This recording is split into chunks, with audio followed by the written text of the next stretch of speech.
from an MRO perspective, Daniel, how important is it to collaborate with the OEMs with respect to parts and components, and what is the impact on that on an operation? Right. Well, increasingly important. I mean, last 20 years, being in the industry, you can see it getting more and more important, and we can clearly see the development of OEM concentration and aggregation. What's happening in the market? I mean, we're speaking with mega OEMs like Collins, for example. And if you look at Collins, the organization, then they have huge capabilities in terms of their system. But that also leads us, when you look at the A320 CEOs, maybe, I don't know, just from an LAU perspective, component perspective, if you look at the RSPL of that aircraft, you see, I don't know, 100 and 150 OEMs. Now you look at an A350. I reckon you'll be around 40 to 50 OEMs on that one. So you can see that there's a concentration happening of OEMs in the component sector.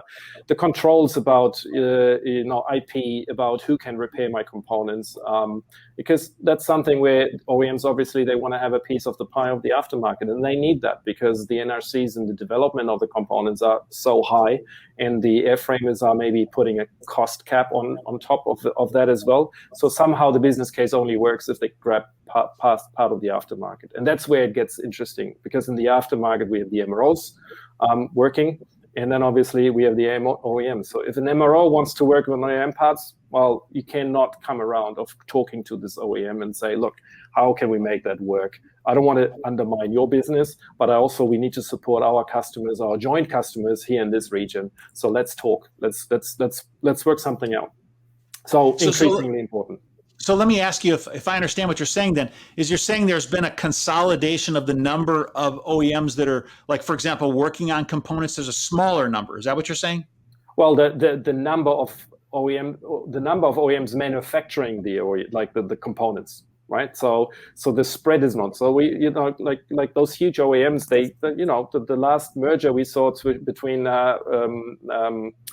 UTAS and Collins. Right, so this is a big one. Now the last merger we saw, it's Parker and Meggitt, so they've merged now. So the numbers it's reducing, right? So the number is reducing in terms of the amount of the OEM. That way we have a higher concentration in the market of OEMs, which obviously means that as an MRO, we need to position ourselves as MROs for the future in order to be able to do the repair work. And that's where it becomes interesting, because that's all connected with IP, with license fees. You cannot just open up a shop and suddenly start repairing any display unit or any kind of fuel pump or whatever. The days are over because you don't have access to the manuals and to the IP. Okay, so how do we improve our collaboration with the OEMs? What does that really mean? How do we improve? Well, that means that you need. I strongly recommend to have a strategic view about your capabilities, right? Each MRO needs to look at this strategically. How is the market developing from a strategic perspective, right? What kind of aircraft, when it's an airframe MRO, what kind of aircraft will be in my region? Will people ferry fly the aircraft in and out? When I'm a landing gear MRO, well, maybe, there's only a handful of OEMs, not even, for the landing gear assemblies. On the engines, we've seen it already. So, opening up an engine shop nowadays without any OEM support is sheer impossible, right? So put it in your business case to say, okay, in your strategic plan, we have to talk to OEM XYZ if we want to make it work here in this region, and if we want to have the capability to repair whatever component or whatever it may be. Yeah, it's really good advice. It creates a lot of demands on us to be able to figure out how to collaborate and work together more, for all of us, in this difficult time. Hey, Nick, I want to shift over and just ask you a question. Is that what if, in your opinion, what should people be doing at this point in time? What's the action that we should take, during this time, from your perspective? Yeah, so I think the action should be, I more of a challenge per se would be to, have you guys have everyone go out and do the research, right? Have everybody. I mean, this is definitely happening. It's real time. There's a lot of different outlets out there that are monitoring this, that are, a lot of information, spread out across the globe, and just kind of do your research and see what works, what doesn't work, and don't sit stagnant on the situation, because it's a real situation right now, and there's a lot of change economically happening today. So, So you say do your research. I always advocate that we should leverage the knowledge of people around us. I mean, sitting right in front of me, I have a person with, 20, 30 years of experience in MRO and now is in consultancy. All right. And I have a guy who's an expert in aviation MRO, IT software. It would be foolish for me not to go talk to those people and learn and leverage the knowledge of people around me to accelerate what I do to move forward faster. Listen, I can go figure it out all on my own, but it would be foolish for me to go try to do that when I could reach out to people in the industry to help me to create success faster and accelerate it faster than ever before. Daniel, if I were to ask you a similar question, is that what should people be doing at this time? What should an MRO be doing at this time, in the industry to be successful?